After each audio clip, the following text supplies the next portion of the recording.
Assalamualaikum warahmatullahi wabarakatuh. Ketemu lagi dengan saya. Kali ini kita akan mencoba membahas penerapan non-linear pada permintaan dan penawaran barang ya.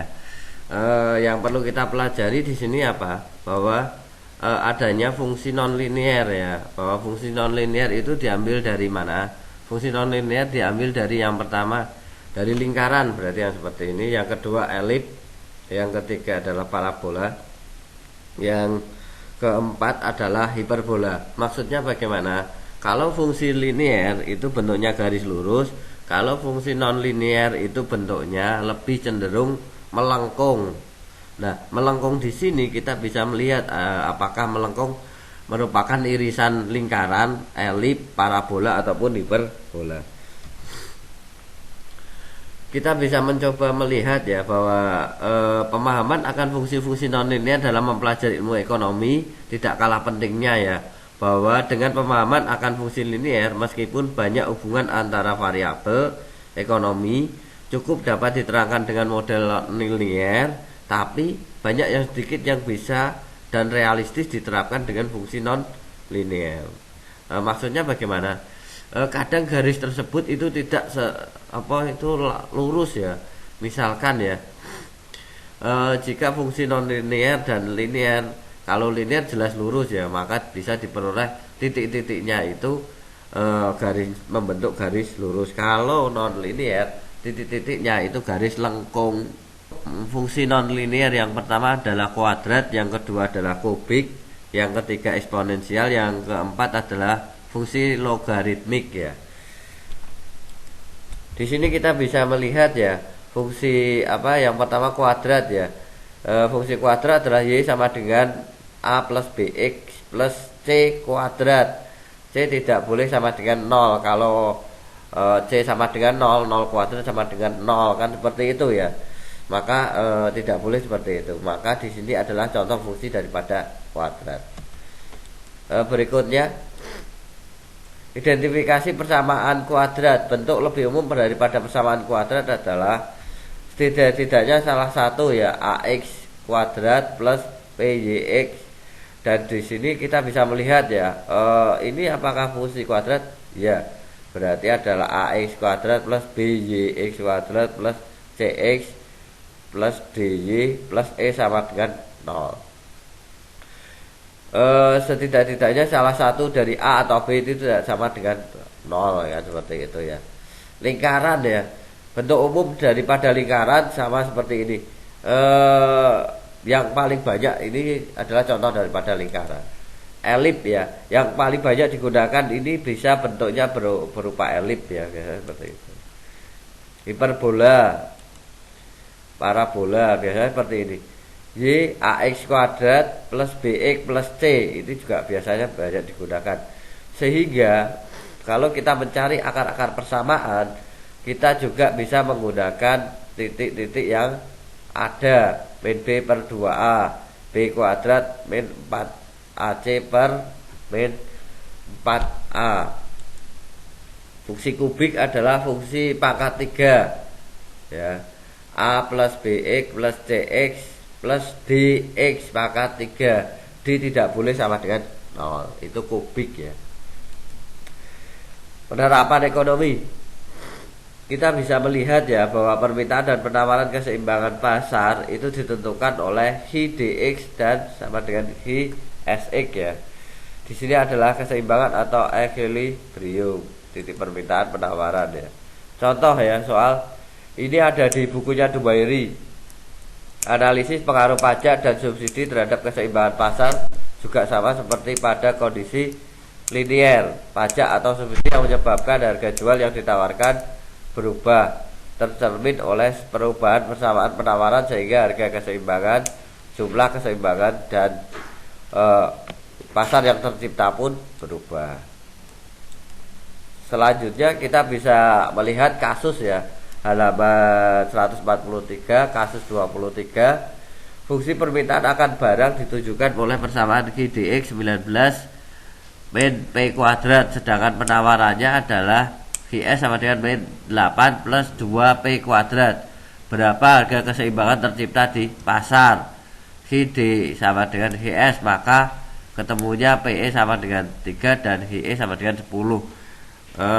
Ini contohnya seperti ini ya, gambarannya seperti ini. HX sama dengan HDX sama dengan HS 19 min P kuadrat. Ini kita masukkan aja sehingga ketemunya P sama dengan 3. Jika P sama dengan 3 maka HID-nya sama dengan 10. Tinggal dimasukkan hasilnya 10. Setelah itu apa yang dicari? Kita mencari akar-akar persamaannya. Jika T sama dengan 1 maka HS-nya berapa? Ternyata penerapan pajak setelah kena pajak maka berubah dari fungsi penawarannya, sehingga kita bisa mencari ya.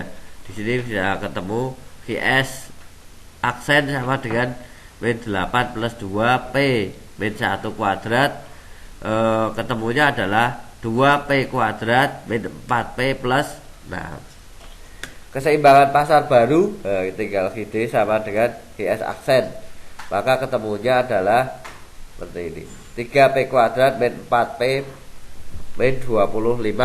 Sehingga ketemunya kita harus mencari akar-akar dengan menggunakan rumus ABC. Ini adalah rumus ABC. X12 sama dengan min B plus minus akar daripada B kuadrat min 4AC per 2A.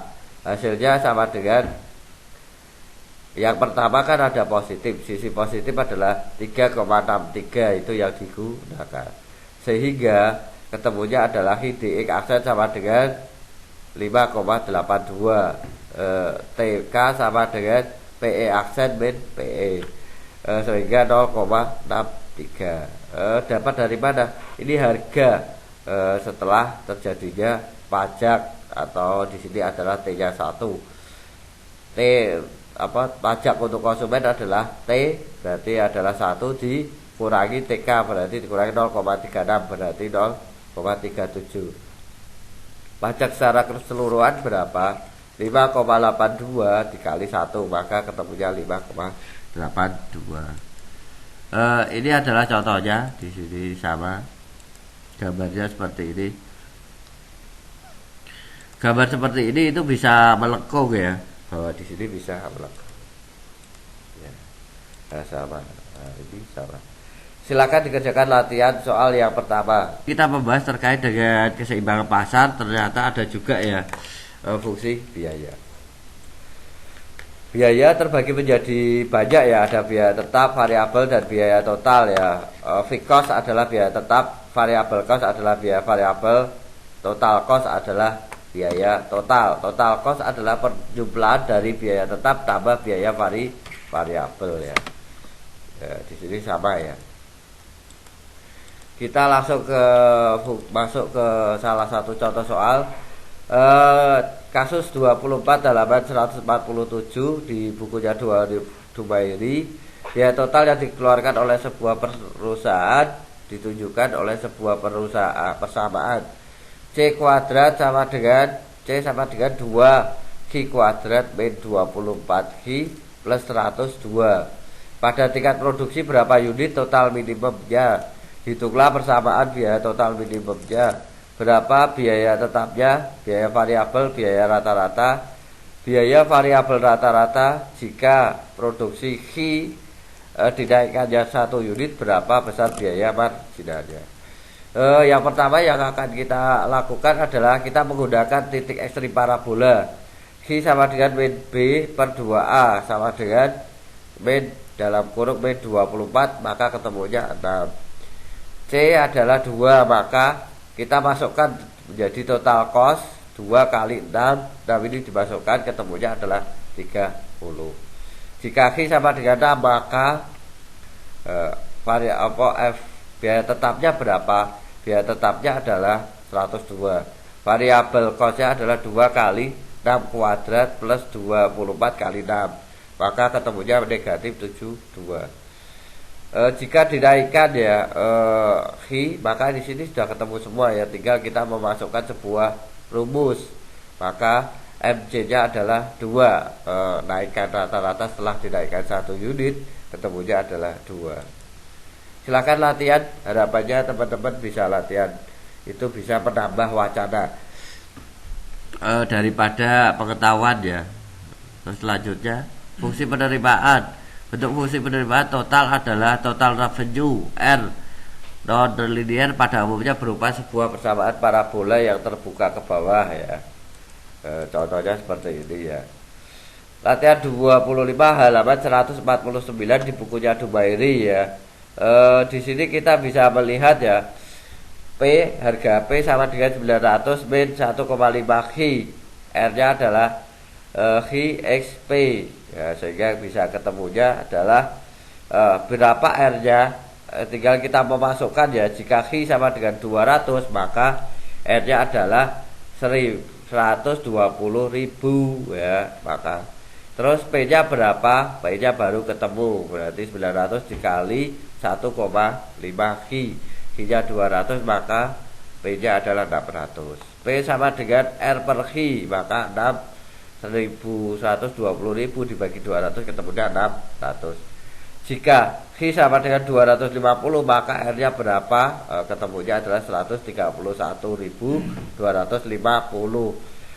Perubahan R atau di sini kita bisa melihat marginal revenue atau perubahan R adalah perubahan R dibagi perubahan Hi, maka ketemunya di sini adalah 225. R sama dengan 200 Hi maka 1,5 Hi kuadrat.